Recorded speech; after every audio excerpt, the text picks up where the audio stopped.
We're Lauren and Craig, and in 2008 we bought a one-way ticket to Australia.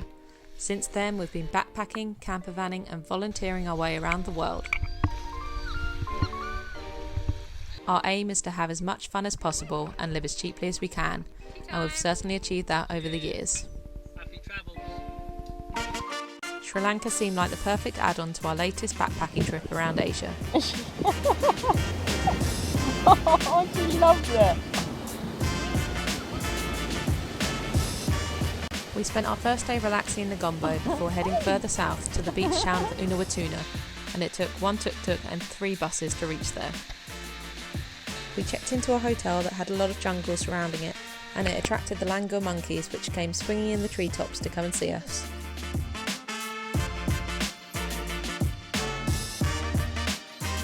An hour south was the hip beach town of Marisa, where we spent a few days relaxing and exploring different beaches.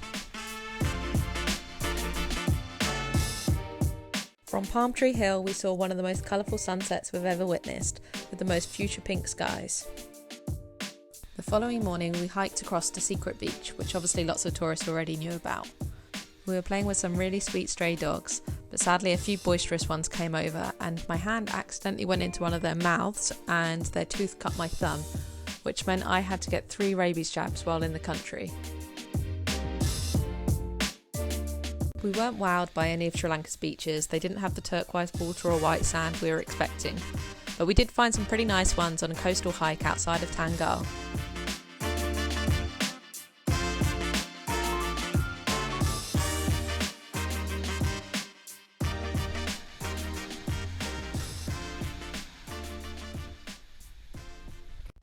After being beach bums for a couple of weeks, it was time for us to head inland to Udawalawe National Park, where we would go on a wildlife safari. The entrance fee for a tourist is $22 and for a local person it's 35 cents. It is, looks like sun cream, huh?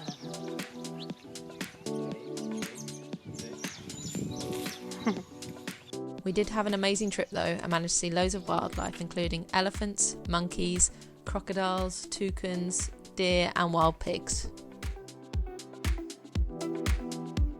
We continued our journey north to the hill country of Sri Lanka and based ourselves for a couple of weeks in the town of Ella.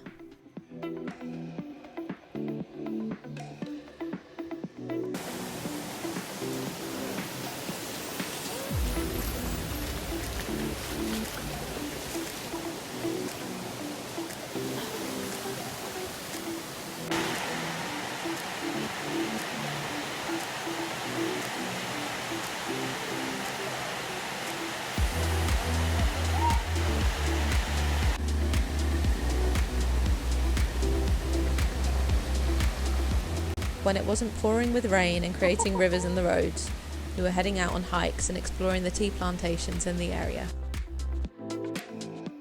We also checked out the famous viaduct where the train comes chugging along and all the locals scream with excitement.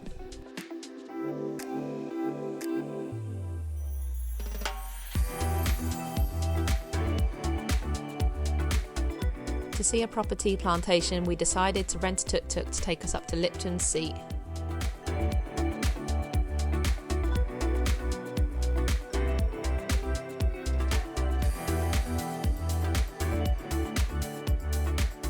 We drove all the way up to about 2,000 metres elevation and the scenery was spectacular.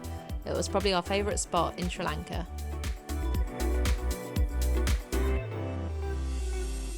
We headed to the coast for a few days of surfing at Aragon Bay. We didn't like the vibe there as much, so we quickly retreated back to Ella.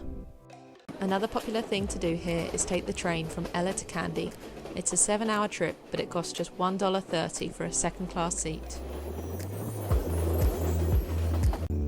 Whenever we went through a tunnel, the locals would all scream, which we found really funny, so we would try to instigate it, but they never seemed to scream when we videoed it. I don't know why, but we just didn't fall in love with Sri Lanka. I guess I was comparing it to India too much, which has an amazing food scene and so much colour and culture. In Sri Lanka, everyone was wearing more Western clothes and the food scene was pretty poor. They didn't even have street stalls.